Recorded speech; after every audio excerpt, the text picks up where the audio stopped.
Well, we're out on our morning walk on Route 43, Cycle Route 43, and the trees are in full leaf,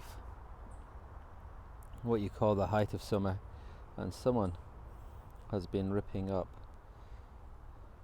Himalayan balsam. Now, you can see it if the little dog will step aside. Here's its little roots, and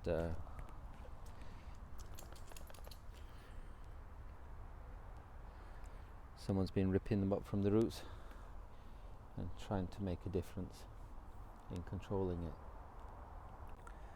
Well, we've moved away from the path into the woods.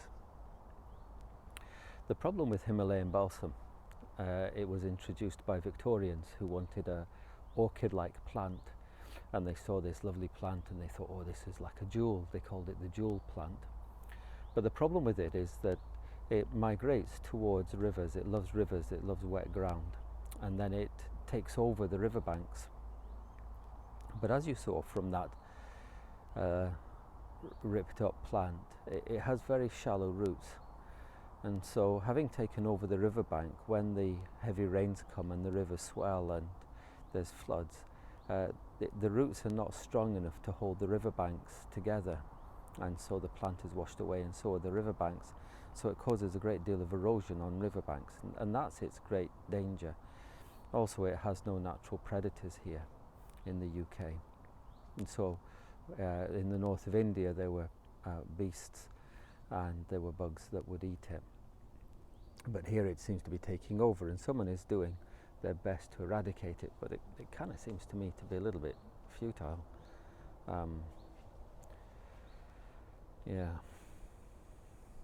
Romans 5,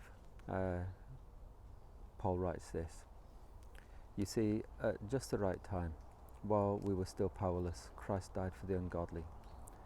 Very rarely will anyone die for a righteous man, though for a good man someone might possibly dare to die.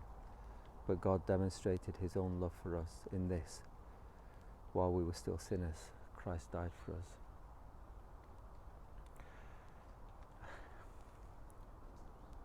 Himalayan balsam is a bit like sin. It comes into our lives and it can seem quite attractive and quite fun, but at its heart it's damaging, and it weakens us and it weakens our lives, and it causes great pain and great sorrow, and in the end ultimately condemnation. And we're overwhelmed by our sin, by our greed, by our lies, by our desires.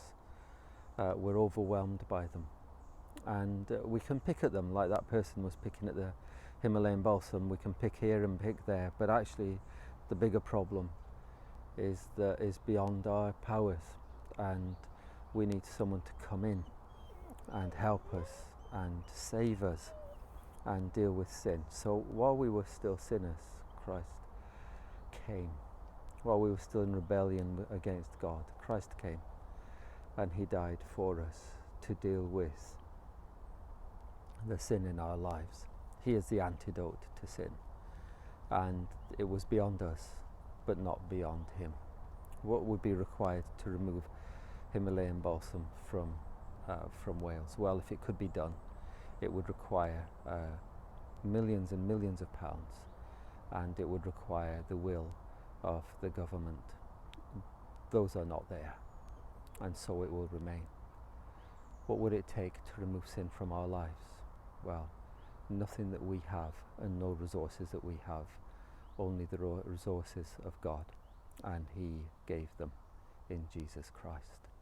And so with him we can conquer sin and escape judgment and be with him. And so today, do you know, are you still picking? Do you still think you can save yourself and make changes in your life? You've got to realize that it requires something greater and deeper and more powerful than anything you have. So turn yourself over to God and trust in his provision. From me, my friend, who's having a right wine this morning, feeling miserable and sorry for himself and There he goes. Me and my little friend. Have a good day. God bless you, keep you, cause his face to shine upon you, and give you peace.